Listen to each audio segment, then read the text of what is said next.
So, welcome to the latest episode of Vision and Light, and it's an absolute pleasure to introduce Mr. Eric Bennett. Nice to meet you, man. Thanks a lot, Alistair. You as well. Glad to be on your show. Yeah, been looking forward to this one. It's we're doing a hair share week where I've sent mine over to the West Coast to be modeled by this fine young man this week, and so I've shaved mine this morning. Surprised you're not wearing the beanie. Usually you're rocking the beanie. I would be, but it's really hot in this house at the moment. So I'm freezing right now. I'm in my basement and it's winter here in Utah still. So yeah. Well, I envy you somewhat. But, it's blowing a gale here, typical March weather here in the west of Scotland. So, like I said, I've been really looking forward to this, and you and I have a lot of mutual friends. I mean, Bill Neal, TJ Thorne, Alex Noriega, Sarah Marino, Mark Adamus, and the number of people who you look on as inspirations like Guy Tal and so forth. Your whole spirit of photography just seems wrapped up in a very similar sphere to mine, where it's experiential. You're a passionate advocate of the conservation and the environment. You seem to have a message behind every single thing that you do, be from your photographs, from your writing to the videos that you make. How did you get started in this thing? Because you're only 30, you're making me feel ancient. So tell me, how did you get into this? How long have you been doing this? That will do for a starter. Well, I've been doing landscape photography full time, like as my sole source of income since 2015. And before that, I was kind of doing mostly videography as my job, and I was doing photography on the side. So as far as like experience goes, I've been dabbling with photography since I was a little kid. Like I've always had cameras around and stuff. So been into photography and like things like that, image making for quite a long time. But I really got into landscape photography around 2014 when I just was a young lad with lots of questions and didn't really know who I was. And I was starting to do more introspection. I had moved out of my parents' house and was kind of trying to find my identity, or decide kind of what kind of trajectory my life should be going in. And so I quit the job that I had, and I had some money saved up, and I traveled the world for a year straight, going all different places, just wanted to see as much as possible. And like most people do, I brought a camera along for the journey, and I was documenting with video and photographs. And as I was taking more and more photographs of these places that I wanted to, I was having experiences that I wanted to share with people back home, I was putting more and more thought into these photographs that I was taking.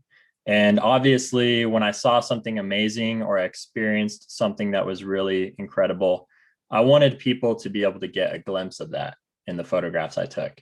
And so that just kind of snowballed, and I got more and more into that, to the point where I stopped thinking about video at all and just completely started focusing on photos. And then it just kind of organically took off on its own there. And I got to the point where it didn't make sense to keep working my job that I had before and just put all my time and effort into photography. And it wasn't really like a choice that I made to be a full-time photographer. Is more, I just have to do this. It wasn't a decision. It was just like, this is what I'm doing. There's no other choice. Like, it was all I was thinking about. It was all that I could focus on. It's hard to juggle two different professions. So it just made sense to stick with this full time. And that's where I'm at now. Great. Yeah, that sounds normal. I think for people that kind of get to that point where you just know that it's what you're supposed to be doing. So basically you're talking about 6 years ago, so we're like 23, 24 years old, you were already doing some kind of videography work. So you were in the kind of creative arts to a certain extent. Now, it seems unusual in the contemporary space, I guess, from to be that introspective and that thoughtful about your future at quite a young age. Most of us sort of make lots of mistakes first and then come into photography later in our lives when we realize that we should have been doing it from our 20s. So I guess you're kind of fortunate to have found this space, this vocation as early as you have done. Yeah, definitely. And I think a lot of it had to do with so I was raised in a LDS, like Mormon family, so Christian, very devout, religious family. And growing up as a teenager, I was skateboarding, just doing stuff with my friends. I didn't really care about that stuff at all. Just wanted to have fun, just wanted to, do typical teenager stuff. And then once I was 19, almost 20, I kind of just felt empty inside, and I felt like there must be something more to life. So naturally, I just kind of started searching where my family had found answers. And I got more involved with the religion and everything. And I decided to go on a 2-year mission, which is like what most young men do, young women as well, if they want to, but it's more, it's not a requirement. You don't have to do it. It's optional. But they basically choose where you go and spend 2 years proselyting and teaching about the church to help people get baptized and join the church. All right. As a missionary. So I got sent to Panama. I had to learn Spanish. I didn't know any Spanish at all before I went. So I was super out of my comfort zone. It was just a completely new experience for me. And I had to think about other people for once besides myself. And the whole 2 years was focused on serving other people. Like besides teaching them about the church, we would help build houses. Like in Panama, it's a third world country. People like build their own houses with cinder blocks and stuff. So we'd be like mixing cement, doing stuff like that, just doing service anywhere we could and building relationships, because you'd be in like a certain area for 4 months, 6 months, a year at a time. So you'd really get to know all your neighbors, everyone around you. And I think that afterwards I came home and I ended up leaving the church again. Like I'm atheist now, but it was a good experience still, because I was completely out of my element, out of my comfort zone. And it was like a big reset on my life. So when I came back, I felt like I was starting over. Coming back to your home country after 2 years, things are a lot different. You're a different person. You've escaped your bubble that you grew up in. You've seen a lot of different things. Like I saw crime, poverty, violence, like I had never seen before in my life, or that I even knew happened. And I feel like that just kind of propelled me into the direction that I am at now. Even though I took a different path afterwards, that kind of helped me expand and realize a lot of things about myself that I don't think I would have discovered otherwise. This is really interesting because, I mean, anyone who watches Vision and Light knows that it comes under a very thin veneer of landscape photography.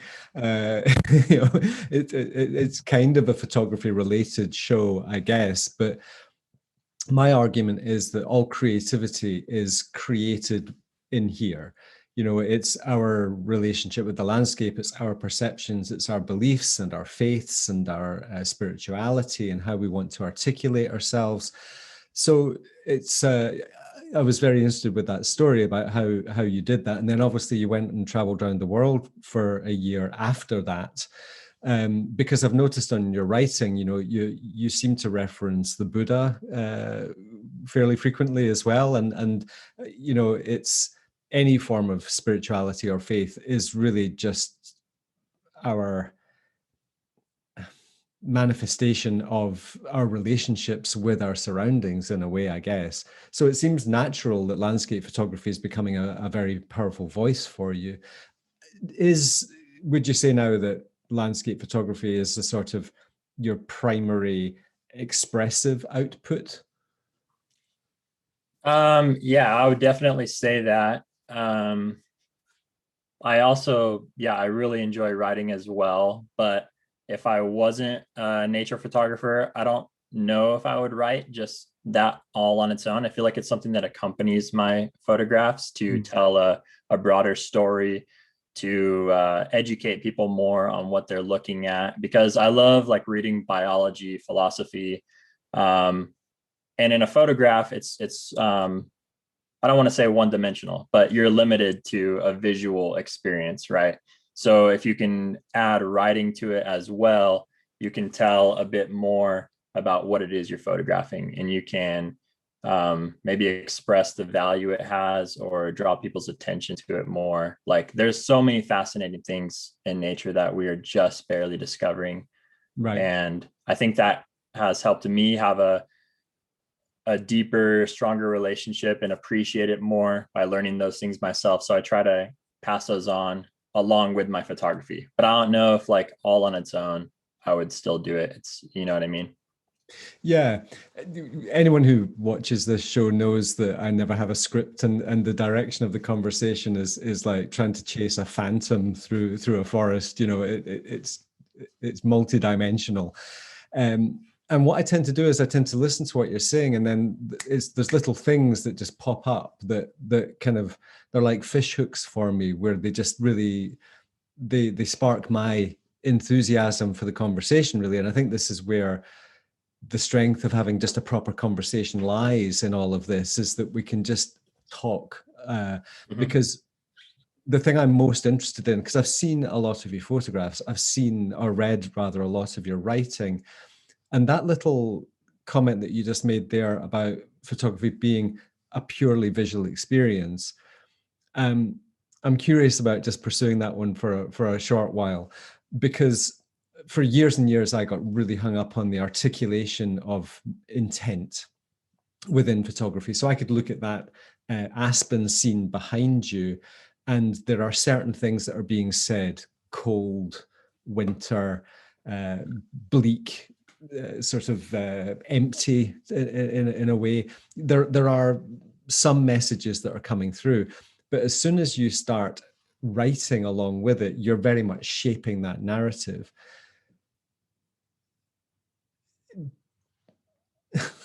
Is there a question coming? We'll find out. Stay tuned. I'm just really interested to,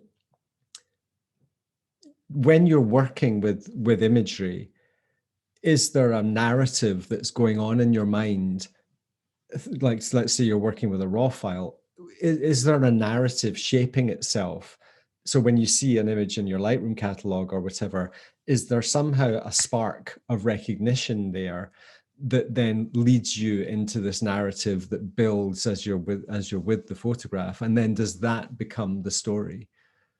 Like in terms of writing or in terms of the visual Well, story that the the photograph. articulation of the photograph in its own right, because I think many photographs have to stand on their own. They don't have the advantage of a 2,000-word essay all the time to go along beside them. So if a photograph is going to be on a wall, for example, it doesn't come with an essay beside it. So the fact that people buy prints is indicative that there is more to it than one dimension. It's more than a one-dimensional experience. Right. But what I'm thinking is that through because your photography is particularly expressive, and for it to be expressive, there has to be intent. So I'm more thinking about the shaping of that inner monologue almost, that when you're working with the photographs, because I know this is something TJ spends a lot of time doing. So you're kind of asking like at what point of the process are you asking when the narrative shapes? Like when I start editing the photo, or? Yeah. What I mean, I'm curious about what makes you process out of 500 shots in a gallery, on a card. What is it that's saying to you that one? And I feel like that's predetermined. Like in the field, I already know which file I'm going to work with when I get home, because when I'm in the field, I'm paying attention to what I'm shooting. And for me, kind of the way I approach photography is like the traditional approach, I would say, is you find something really cool in nature, and then you figure out what the correct lighting would be, what the appropriate or best lighting would be for it, and then you wait until that happens. I I haven't read that book. I used to do that, and I think that's kind of maybe the straightforward approach to it. You know, it kind of makes sense, but I learned that I have much more fun and I come home with more personal images and also images that I didn't expect to get when I more just react to what's happening. So my whole process starts with, what is the light doing? What is being illuminated? What is standing out? Is the light illuminating everything, or is it just illuminating one thing? Because that can determine kind of what kind of scene I can create with that. So instead of hoping for some kind of conditions or lighting to happen that I have preconceived in my mind, I'm open to whatever is happening and I try to make that work. So kind of like reverse engineering. So that determines like what subject I shoot, because what is being illuminated, what naturally stands out, what is drawing my attention. And then I figure out, what kind of composition I'm going to need. And that's a super important thing for me, like dialing in that composition. I don't want to have to tweak it or warp it or fix it in post-processing it if I don't have to. Those are things I only do if they absolutely can't be avoided in the field. So I know when I'm done, like while I'm shooting it. All right. And so later on when I process, I'm just choosing that file for the most part that I already remember from the field. It's usually the last exposure that I took of that scene for the most part, because that's when I was done. I feel like I dialed it in as much as I could. So I wouldn't really say, 90% of the time, I already know what file I'm going to work with. It's not really like selecting from a bunch of randomness or something like that, trying to figure out what could work. It's kind of already been determined. All right. And so I don't know if that answers your question, or if you trying to specify more. I think I was making an assumption about so you've clarified your process in the landscape, because there's all sorts of different ways to shoot, and as you said, you kind of described the traditional approach, and then because my way of doing things is very innate and very intuitive, I guess, and I don't tend to be thinking about making photographs very much of the time. It's the experience and the engagement that's important to me at the time. So therefore, when I get home with the images, there is a certain amount of, oh, that's cool, because it's a slightly different approach, I guess. But and having spoken to TJ and Alex, because I think there's a spectrum because I think we've all got different personalities, and it sounds like you're more aligned to TJ. There's a certain methodicalness, would you say, about the way you go about things? Would you say quite structured in your approach, or less? No, I think that sounds a bit too contrived. I think if somebody was observing the way I approach photography, it would seem very random, and it would be unpredictable, and I'm a bit spontaneous. So like what I was saying about like how I approach photography, the thing is, when I go out and I'm on a photography trip, I'm not just like out with my camera, like hunting for photos, paying attention to like what's going to work for a photo. I am a photographer because I love being in nature. It's not the other way around. So first and foremost, like my passion is being in nature. Photography, I don't have an attachment to photography in itself. Like I don't like portrait photography. I don't like taking pictures for fun of random things. Like what happens is I build connections with things in nature, and my camera is just the tool to share that connection with somebody else. And conservation is my primary motivation. Like the reason I bother taking photographs while I'm out having these experiences, which in some cases can take away from your own experience, it's worth that small sacrifice of interrupting my own experience so that I can share the value that these places have, or the things that I see, with other people that may not be able to experience those things in person on their own. Right. So really, I spend long amounts of time. Like the first time I ever went to Patagonia, I went for a month. I always give myself way more time. I don't schedule it out or anything. And it's basically so I can just hang out and I can just be open-minded and just really absorb the place, experience it myself. Because until you have an experience yourself, you're not really going to be able to share one with others. And the deeper your experience is, the deeper of an experience you're going to be able to share. So that has to happen first for expressive photography, like you say. Right. And so the way I kind of allow that to happen, or I kind of set the stage, is just by wandering around open-mindedly. A lot of times my camera isn't even out. And when I pull my camera out and I start making photographs, it's because I see something, some event, some subject, some kind of scene that is happening that I can't help but to photograph. Like I get excited about it. I'm never like out with my camera first and then trying to make things work, you know, trying to see what I can kind of put together to make a photo or anything like that. So sometimes like teaching workshops are kind of difficult because you can't really do that with like a 4-day workshop. So I kind of have to teach an approach that's a bit more articulated, and it seems a bit more methodical, like you say, more kind of robotic even, than what I actually do, because people can't go on a workshop for a month. And also, like, once you're in a group, it's a different dynamic anyways. So I still try to teach that as much as I can. But yeah, I mean, I would say first and foremost, I'm in nature to have my own experience, and sometimes photos come out of it, sometimes they don't, but they kind of just happen. It's very it's very unpredictable. It's very spontaneous. And that's kind of how I try to approach life as well. It's just, I've never had like a business plan for photography, or like, I hate when people are like, what are your goals for the next 5 years? I'm like, I don't want to know. I don't like the point. People get caught up in finding themselves too. Like they want to know who they are. Well, once you know who you are, there's nothing else to discover. Like I really enjoy the journey. I really love not knowing where you could be 5 years from now. I don't like to try and picture it and then try to make everything meet that expectation that I have. So that was kind of a long-winded answer, but I don't know if that's what you're looking for. I'm really enjoying this. I'm really enjoying this. I think this is the danger of not, because when you don't script a conversation, both of us are trying to find the thread to a certain extent, and sometimes that requires a little bit of dancing around each other. And the other problem is that language is intrinsically ambiguous, and words sometimes come out and they get taken one way when that's not what you meant, and so forth. So yeah, we're finding our feet now.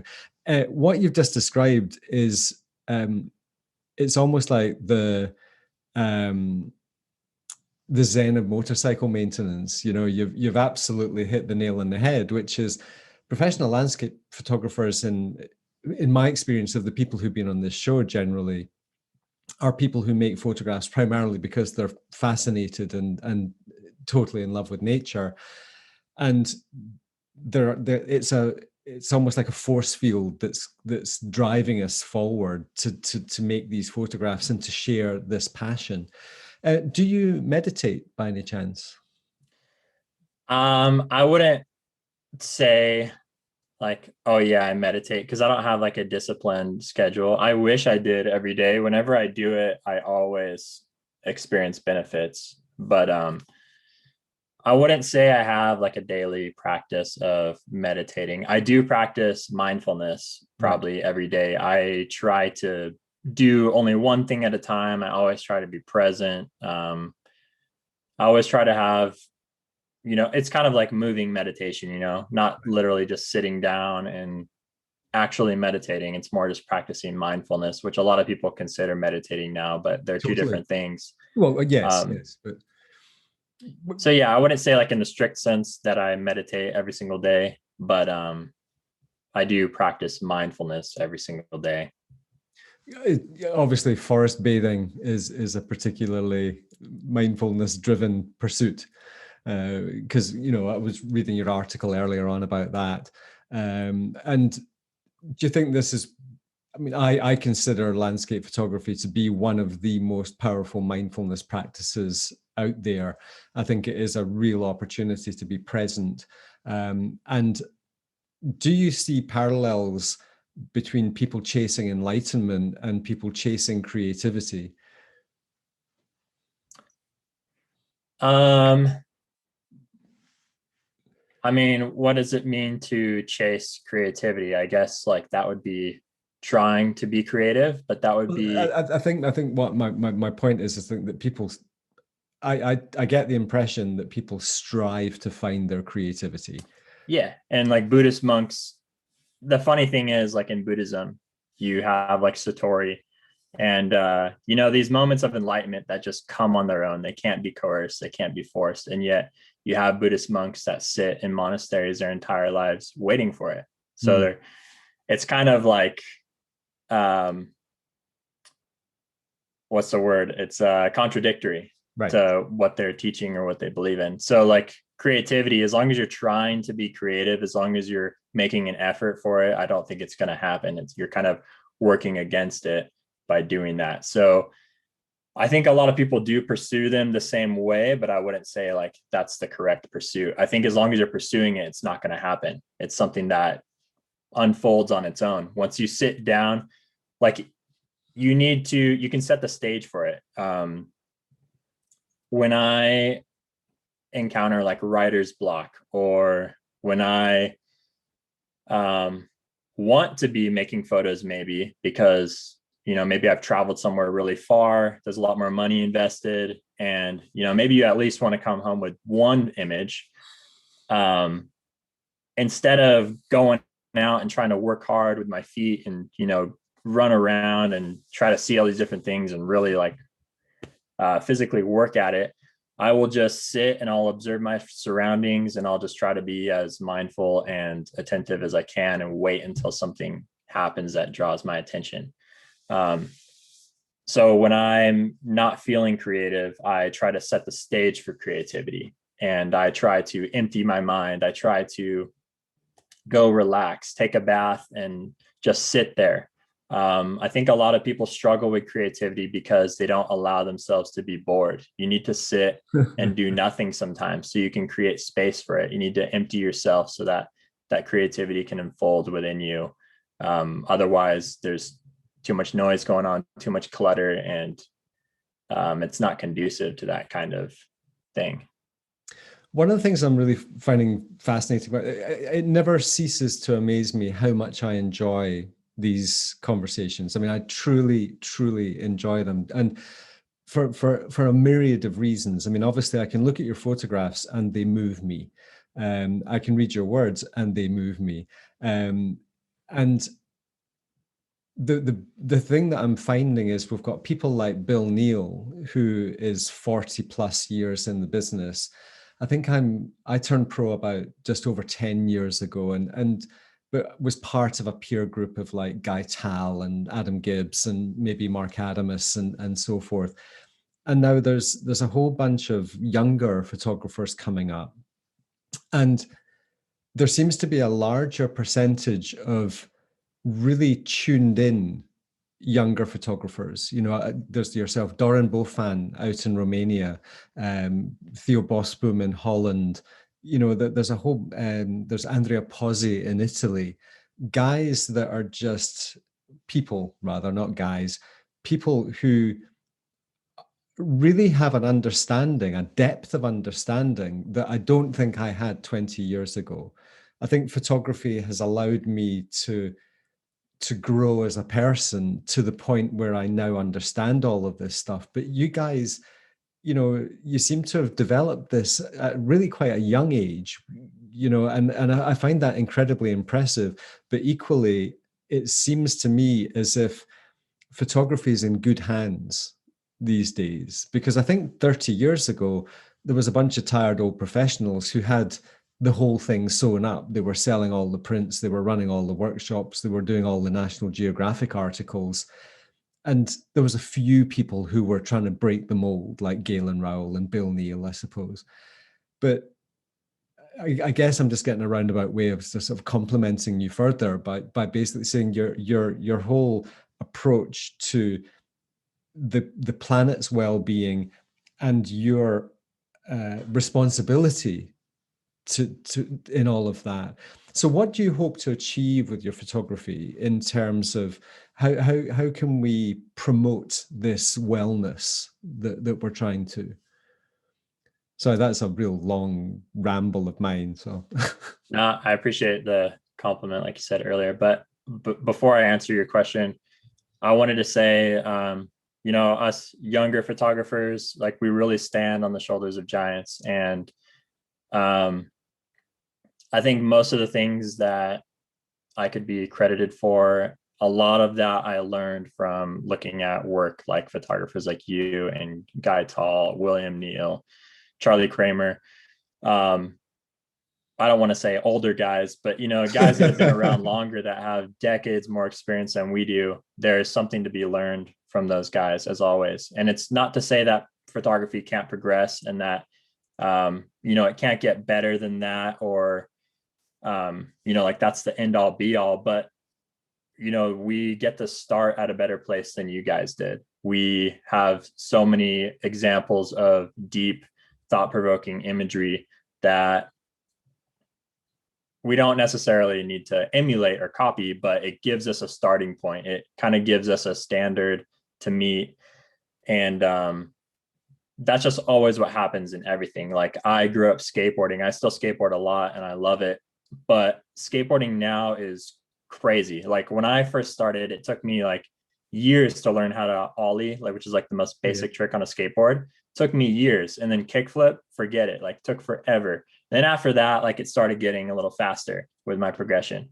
Now kids start skateboarding and in 2 weeks they can do all these kick flips. Like before they can barely even push on the skateboard, they're already doing flip tricks, because I think it's a lot of that just mentality that exists. Like since so many people have shown what can be done, people start out seeing all of that and then they get into it and they are like springboarded way further than the older generations were when they started out. So we have an advantage because of you guys. And so I want to thank you for that. But also, so yeah, you're saying like, what do I kind of expect or hope to do with my photography in terms of conservation, right? Yeah, well, you're basically filled me with so much enthusiasm and confidence. I'm just expecting you to save the world. So, no pressure. Well, so I think as somebody that loves nature, it's really easy, especially right now, to get super down because you see governments, you see the most powerful people in the world not caring about nature and using it just for its material value, and not taking into account all that it offers us on so many other levels just by leaving it intact exactly how it is. And they don't realize that you can't make any improvements on nature. It's perfect how it is. And the less you do to it, the better. So I think it's really easy to get depressed and let that, kill your spirits and everything. But what I realized a couple of years ago is when I first so before I was just doing photography because I really enjoyed it. I loved being in nature. There wasn't much more to it. But then I live in Utah, and a few years ago, I think it was the beginning of 2018, Escalante National Monument, one of my favorite places on earth, it was being basically dismantled, and they were making it into smaller monuments. That way they could create these gaps within the original monument where they could create new mines. They could drill for oil in different places, do fracking, all these horrible things that destroy the landscape. And so I got really upset about that. And I thought a lot of people probably don't even know what Escalante is. It's just a name. So I wanted to put a face to the name so that when people hear Escalante, they're doing this in Escalante or any place in the world, they know what that means. It's not just a word or a name on a map. It has an identity. It has something that they can picture in their mind. And so then they can know what is really at risk of being lost. So I was going down there a couple times a week or for a couple of weeks at a time, basically for that entire year, taking as many photographs as I could, kind of trying to document the place, every single area down there that I could access in that short amount of time. And I realized I didn't think I was going to save the monument all on my own. But what I realized is, well, it was really overwhelming because I kind of felt at a certain point like taking photographs, it wasn't going to save the monument.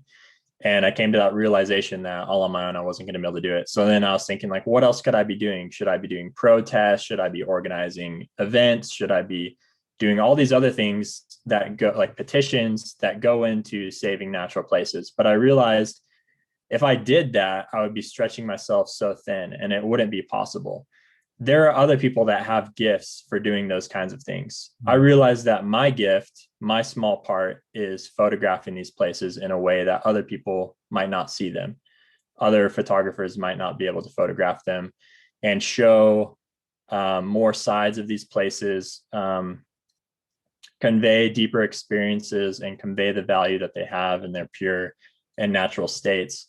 And so I kind of took a step back and I was like, I'm just going to focus on this one small thing and I'm going to try to do it really well, because that's the gift that I have. That's what I'm capable of doing. And if you try to do too many things, you end up doing nothing. So it's not that I think that photography all on its own will save the world. It's that photography is a small but significant and necessary piece of this broader thing that exists. So like in the effort of conservation, I think photography definitely has its place. I don't think it's the most important thing. There are lots of other things that people can do, but I guess it's my calling, or, the thing that I feel I have to do. And I guess coincidentally, I do it because I kind of have maybe not a natural gift, but I have like a natural motivation. Like people don't have to tell me to go take photographs. It's there inside me. I can motivate myself. It's not like a job or anything like that. So there's some kind of natural thing that occurs inside me that drives me to photograph these places without needing much outward motivation. So I don't know if that answers your question.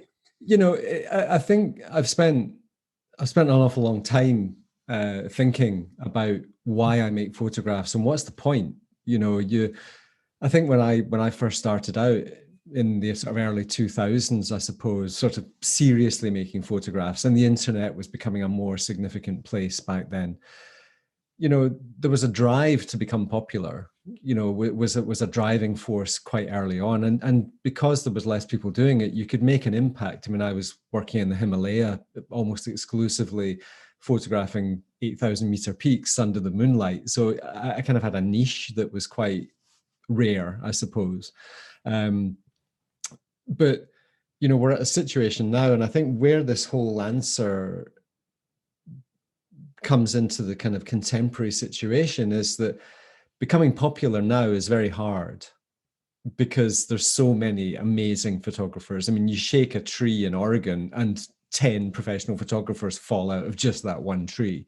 Well, and once like everybody's popular, nobody's popular.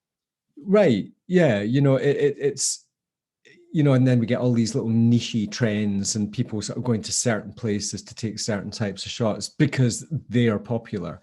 And where I'm at with the whole thing is that photography's value now is less about becoming popular. It's about understanding who we are and our relationship with the landscape and what the landscape means to us as humans.